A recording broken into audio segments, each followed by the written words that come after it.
한 달로 치자면은 거의 한 350에서 한 400? 400 조금 이상? 뭐 이렇게 들었던 것 같아요. 집에서 가끔 뭐 영어로 같이 놀고 대화하고 상황 설명이나 공부적인 설명도 영어로 좀 많이 도와주고. 근데 이거를 저희는 되게 좋게 많이 생각을 하고 있어요. 사실 영어 표현에 있어서는 잘 습득할 것 같기도 해요. 네. 너무 잘 습득을 하고 있고 지금 아이의 약간 머릿속에는 한국어 개념보다는 영어 개념이 쪼끔 더 비중이 큰 것 같이 느껴지긴 해요. 안녕하세요. 안녕하세요. 저는 지금 삼성동에서 6세 아이를 키우고 있는 엄마입니다.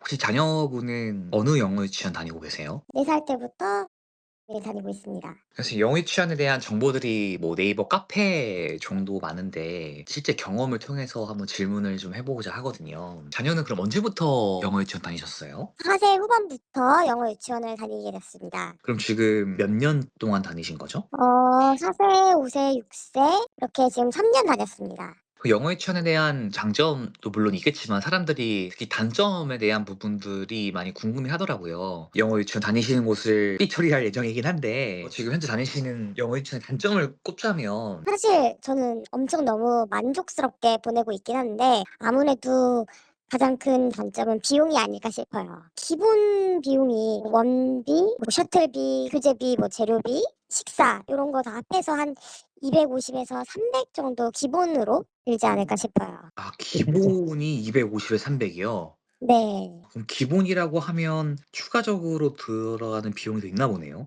그 외적으로 뭐 교재가 새로 들어가면 인제 교재비도 들어가고 뭐 쪼끔 더 다양한 활동들 하면 재료비도 들어가고 그리고 방과후를 하게 되면은 방과후 인제 학습비도 또 들어가고 그렇게 됩니다. 아까 기본료에 그 재료비 요런 게 포함된다고 하셨는데 더 추가가 된다는 말씀이신 거죠? 재료비나 이런 것들이? 제가 뭐 정확하게 파악하진 않았지만 뭐 인제 유치원에서 뭔가 활동을 조금 더 하거나 뭐 그럴 때는 분기별이나 다달이 이렇게 재료비가 내역서에 포함되어 있는 것 같습니다. 아 그럼 이게 뭐 후불제로 이렇게 나누는 건가요? 선물이에요. 정산을 미리 생각을 하셔서 뭐 교재가 들어간다면 교재를 시켜서 교재비가 들어가거나 그런 것 같은데 재료비는 추가적으로 반영을 하시는 것 같아요. 지금 다니시는 곳에 비용적인 거는 많이 들면 어디까지 드셨어요? 한 달에 최대 금액이? 한 달로 치자면은 거의 한 350 에서 한 400? 400 조금 이상? 뭐 이렇게 들었던 것 같아요. 와 상당히 비싸네. 지금 영어 유치원 중에서는 비싼 편에 속하는 거 아닌가요? 맞아요. 저희 유치원이 쪼끔 늦게 하원을 하기도 하고 일일 수업으로 계산이 되는데 그 기준일을 넘어가면은 조금 더 수업료가 플러스되기도 하고 그 기준일보다 마이너스가 되면은 수업료가 좀 더 빠지기도 하고 그래서 왔다 갔다가 하는 것 같아요. 보통 기본 수업은 몇 시에 끝나고 방과후는 몇 시까지 보통 하는 거예요? 셔틀을 한 8시 한 3-40 분쯤에 타니까 뭐 9 시쯤 도착을 하겠죠? 9 시에서 9시 20 분? 뭐 그렇게 되고 3시 한 40 분쯤 끝나는 것 같아요. 그럼 방과후를 하면 뭐 한 5-6 시까지 있는 건가요? 네 맞습니다. 좀 이렇게 뭐 먹는 시간도 있고 쉬는 시간도 좀 가지면서 6 시까지 케어를 해 주시는. 와 아이가 생각보다 꽤나 오래 있네요. 네 맞아요. 그냥 생각해 보면은 9 시부터 6 시까지 그냥 다 있는 거기 때문에 부모로서는 믿고 보낼 수밖에 없는 것 같아요. 그럼 여기 4 세, 5 세, 6 세별로 학생 수는 어떻게 돼요? 거의 2대 6 정도로 약간 소수로 케어해 주시는 것 같아요. 그 원어민 담임 선생님이랑 또 한국인 부담임 선생님이랑 그다음에 아이들 6 명 요렇게 한 반으로 케어하고 있습니다. 근데 그 외적으로 옆 반과 함께 뭐 그 나이대 애들과 함께 컨테스트나 챔피언십 뭐 이런 스포츠 경기를 할 때는 여러 명이서 하는데 거의 대부분 다 그냥 한 반 강으로 수업을 하고 있는 것 같습니다. 그러면 각 4 세, 5 세, 6 세별로 반은 그 자녀분 다닐 때는 몇 반씩 있으셨어요? 4 세도 한 2반 정도 있었던 것 같고 5 세도 한 2-3반 있고 뭐 6 세도 한 2-3반 있고 약간 뭐 이랬던 것 같아요. 저희는 뭐 그렇게 막 규모가 큰 곳은 아닌 것 같아서. 그거 한 3 반씩만 잡아도 18 명이니까 아 50 명이 채 안 되는군요. 네 많지는 않아요. 완전 소수정예구나. 그럼 반은 학생의 영어 실력에 따라서 나뉘는 건가요? 아직은 어린 아이들이라서 크게 수준은 안 차이 나지만 그래도 3세 때부터 영어를 시작했다거나 배우기 시작한 단계라든가 아니면 옆 반이 뭐 4명 된다 그랬을 때 이렇게 약간 비율을 조정하거나 뭐 그렇게 인제 반을 정하는 것 같습니다. 소수로 하는 거를 하면 어떤 점이 좀 장점이 있는 건가요? 아무래도 소수 인원이다 보니까 아이 한 명에 한 명에 대한 집중적인 지도도 가능하고 언어 습득에 유리한 환경이기도 하고 아이들이 약간 낯선 언어와 낯선 환경에 대해서 많이 다 낯설 수 있는데 정서적으로 적응하기가 쉬운 것 같아요.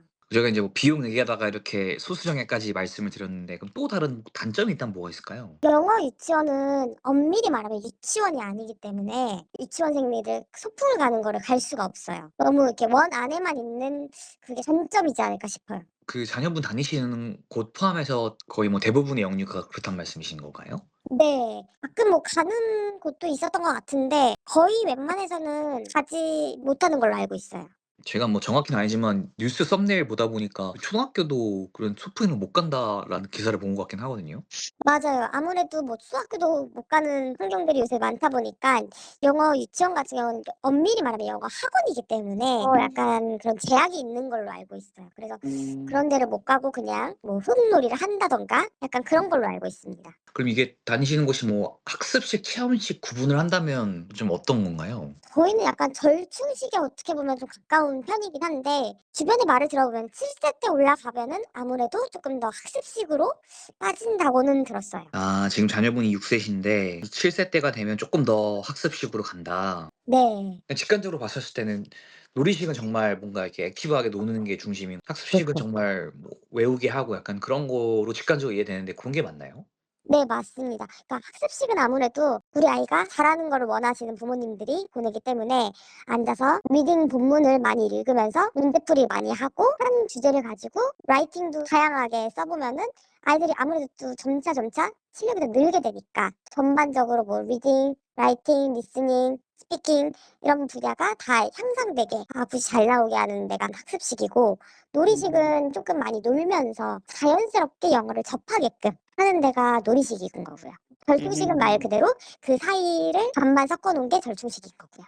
영유 내에서도 열심히 하겠지만 집에 와서 숙제 같은 것도 되게 중요할 것 같은데 4 세, 5 세, 6 세 별로 좀 숙제는 좀 어느 정도인가요? 4세 때는 별로 숙제가 그렇게 많지는 않았던 것 같아요. 그냥 ABCD 따라 쓰는 정도? 대문자, 소문자 구분해서 선 맞춰서 쓰게 하는 정도였고, 뭐 5세 되니까 이제 리딩북도 좀 풀고, 좀 문장도 따라 쓰고, 6세 되니까 이제 좀 더 어려운 이제 리딩북 풀고, 문법적인 부분도 좀 들어가는 것 같고, 뭐 일기도 쓰고, 그렇게 조금씩 차이가 나는 것 같습니다. 와, 근데 4세 때도 숙제가 있군요. 네. 왜냐면 4세 때도 어쨌든 연필을 이제 잡을 줄 알아야지 유치원 내에서 이제 수업하는 거를 따라 쓰고 뭐 공부도 할 수 있기 때문에 그런 숙제가 나왔던 것 같아요. 근데 숙제를 잘 안 해 가면 못 해 가면 어떻게 돼요? 못해 가면 뭐 페널티 이런 건 없는데 학습적인 거는 누적량이 쌓이면은 그게 인제 빛을 보는 거라고 생각을 해서 그런 부분에서 쪼끔 차이가 확실히 나지 않을까 싶어요. 담임 선생님은 그러면 1년 동안 계속 ABC 반에 쭉 1년 동안 있으신 건가요? 네. 예를 들어서 원어민 담임선생님도 A반에 1년 동안 계시고 그리고 부담임이신 한국인 선생님도 1년 동안 거의 계속 계시고요. 원이랑 뭔가 이제 선생님도 계약 관계에 있으니까 그게 틀어지지 않는 한은 거의 그냥 1년 동안 계속 있어 주시는 것 같아요. 그럼 뭔가 아까 원어민 선생님들에 대한 학력 뭐 이런 백그라운드 같은 경우도 공개가 되나요? 저희는 학기 초에 담임 선생님의 약간 인사말 편지 같은 게 있는데 거기에서 인제 주로 다들 써 있더라고요. 어느 나라 출신이시고 어느 대학교를 나오셨고 뭘 전공하셨고 간략한 소개랑 함께 어떻게 반을 이끌어 가실 건지 요런 소개가 써 있더라고요. 그 보니까 국제학교 쌤들은 뭔가 국제학교 내에서의 경력이 있어야지만 그 안에서 로케이션 돈다고 하시는데 영유 쌤들은 어떠세요? 일정 수준의 자격을 요한다든지 그런 허들 같은 기준이 있나요? 이제 저희 유치원에서 인제 원어민 선생님을 뽑으실 때도 어디 국제학교에서 아이들 가르치셨던 분들이 오신다거나 이런 경우가 되게 많았던 것 같아요. 그래서 약간 돈다고 표현을 하죠. 뭐 국제학교도 갔다가 영어 유치원도 갔다가 국제학교 산하에 있는 킨더가든 이쪽 부분을 가셨다거나 그런 게 다 도우시는 것 같아요. 학부모들과의 어떤 소통은 어때요? 그래서 학부모님들이 피드백 주는 거를 일정 부분 잘 수용한다든지 아니면 뭐 컴플레인 같은 거를 잘 들어주는 소통 창구가 있다든지 좀 그런 것도 좀 궁금해요. 요새는 카카오톡 이런 거를 많이 이용을 하시는데 담임 선생님은 일 주일에 한 번씩은 상담 전화를 주세요. 아이가 유치원에서 어떻게 생활을 하고 있는지 뭐 혹시 힘든 점이 있는지 궁금한 사항이라든가 학부모로서 그냥 그런 거에 대해서 일 주일에 한 번씩 전화를 주시고 한 달에 한 번씩 또 공지사항 큰 게 있으면 또 주시고 그래서 그런 소통은 정말 많이 들어주시는 것 같아요. 그리고 이제 뭔가의 컴플레인이라든가 옆에 다른 유치원은 또 요런 걸 한다라는 이런 건의사항이 있으시면은 예 많이 수용을 하시는 편 같아요. 그럼 만약에 내가 반이 A반에 있는데 B반이 담임쌤이랑 뭐 부담임쌤이랑 학생들도 괜찮은 것 같아. 그러면 막 반 변경 요청 막 이런 것도 좀 하나요? 거의 솔직히 안 하는 편이긴 한데 너무 커뮤니케이션이 잘 안 된다거나 아이들끼리 마찰이 좀 많다라거나 그러면은 이동을 하기도 하는 것 같아요. 근데 저희는 이제 소수 인원이다 보니까 아이들끼리 같이 친해진 경우들이 많아서 거의 이동은 없는 것 같아요. 그럼 아까 교육비 관련해서 그게 일 단위 정산이라고 하신 거면 휴가라고 해야 되나? 뭐 방학을 쓰면 가지 않는 만큼은 나중에 뭐 페이백 받고 그렇게 되는 건가요? 아 저희는 페이백이 아니라 미리 신청을 해요. 딱 1 년에 일 주일 정도 쓸 수가 있는데 일 주일간 가족 여행을 간다. 그래서 빠져요. 그러면은 일 주일 원비는 안 받는 거예요. 와 일주일밖에 안 돼. 직장인도 연차 15일씩 주는데? 만약에 그럼 3월 달 일주일 썼어. 근데 갑자기 6월 달에 또 갑자기 또 어디 가게 됐어요, 여행을. 그러면 그냥 학원비 다 내야 될 수밖에 없는 건가요? 네. 저희 원은 그래요. 아 방학이 대신 있겠구나. 네. 방학이 있어요 그래도. 방학은 언제부터 언제예요? 여름방학 열흘에서 한 2 주 이렇게 되고 겨울방학도 한 열흘에서 2주 정도 되는 것 같아요. 부모님들이 자녀 방학 기간에 맞춰야겠네. 네. 그래서 연간 계획표가 미리 나와요. 그걸로 미리 이렇게 스케줄을 조정할 수가 있어요. 아무래도 영어를 또 프리미엄 교육을 지향하는 곳이다 보니까 영어에 좀 익숙해 가지고 한국어를 잘 못하진 않나요? 저희 아이 같은 경우는 한국어를 설명하고자 하거나 뭐 다른 거를 설명하고자 할 때 쪼끔 그런 부분이 아무래도 나타나는 것 같아요.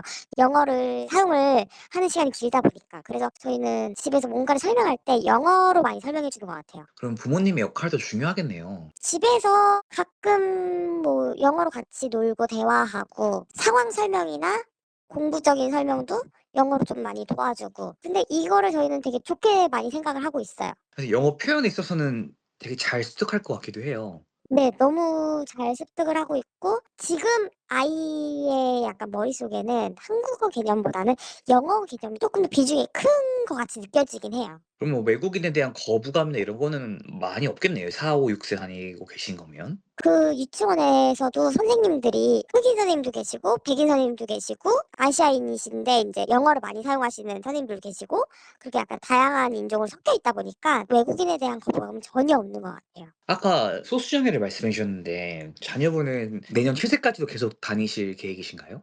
아직까지는 그렇지 않을까 싶기도 한데 사실 저도 약간 고민이 되는 게 8 세가 되면은 초등학교를 가는데 초등학교에는 한 반당 20명 정도의 인원이 있기 때문에 음. '이렇게 계속 소수로 가는 게 맞나.'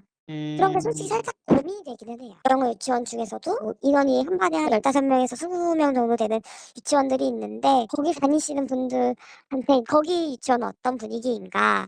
이런 것도 여쭤보게 되고 아무래도 비교를 하게 되는 것 같아요. 보통 유치원이 처음 인제 보낼까 말까 고민하신 분들 대상으로 입학 설명회도 하잖아요. 네. 인스타그램 들어보니까 추가 개설 이런 것도 하는 것 같던데 실제로 가면 그런 정보 이런 것들을 잘 공개해 주나요? 뭐 수업 뭐 스케줄이라든지. 저도 4세 때 입학 설명회를 다양한 곳을 많이 다녀봤는데 제가 첫 애기도 하고 이러다 보니까 이게 무슨 말인지 잘 모르기도 하고 어떤 음. 느낌인지 솔직히 보내지 않았을 때는 정확하게 잘 모르겠더라고요. 근데 음. 보내고 나서 영어 유치원들의 스타일들을 알게 되니까 '아 이게 이런 수업이구나. 이런 뜻이구나.' 이런 게 느껴지더라고요. 그럼 지금 다니시는 곳이 시설적인 면에서 꽤나 좋다고 커뮤니티도 많이 좀 있더라고요. 저는 개인적으로 만족하면서 다니는 것 같아요. 왜냐면 저희 유치원은 단독동 건물이고 조리 시설도 따로 있어서 매일 조리를 하시고 선생님이 아이들 케어도 인원 수가 소수 정예로 하다 보니까 또 많이들 해 주시고 아이들끼리는 그래서 되게 많이 친한 것 같아요. 주변의 얘기를 많이 들어보면은 이렇게 뭐 한 반에 한 15 명에서 20반 정도 있는 영어 유치원이 아니더라도 일반 유치원을 다니는 친구들한테 얘기를 들어보면은 뭐 한 교구, 한 장난감을 가지고 많은 아이들이 하고 싶어 하는데 순서를 또 기다려야 된다거나 그동안에 참아야 된다거나 약간 그런 게 좀 어떻게 보면 뭐 학습적으로 좋을 수도 있고 아이들이 그냥 마냥 기다려야 되는 수도 있고 그리고 장단점으로 구분하면 생길 수가 있는데 아이들이 없다 보니까 서로 뭐 이거 갖고 놀고 싶다라거나 서로 불편해질 일은 거의 없는 것 같아요. 영유도 셔틀버스가 있다 보니까 지역이 멀면 뭐 안 받고 뭐 이런 것도 있나요? 아 그런 것도 있다고 들었어요. 그러니까 저희는 강남 쪽에 있는데 경북에 인제 뭐 한남동도 있고 성수동도 있고 이런 데서 인제 오고 싶어 하는 친구들의 경우에 셔틀이 지원이 안 되면은 뭐 개별적으로 등원하는 친구들도 있기도 하고 아니면은 그쪽을 쪼끔 모아서 셔틀을 움직이시기도 하시고 그렇다고 얘기는 들었어요. 아이고 오늘 목소리도 안 좋으신데 여러 가지로 좋은 정보 주셔서 너무 감사합니다. 아 저도 제가 말씀드린 내용이 정보가 도움이 되었으면 너무 좋겠습니다. 부모님들께서는 어느 학원인지 막 추론하실 것 같긴 한데 노코멘트로 일관하겠습니다. 소수 정해지다 보니까. 네, 맞아요. 아이들이 별로 없다 보니까 유추하게 되면은 너무 금방 알 수 있어서. 네, 고생하셨습니다. 감사합니다. 네, 감사합니다.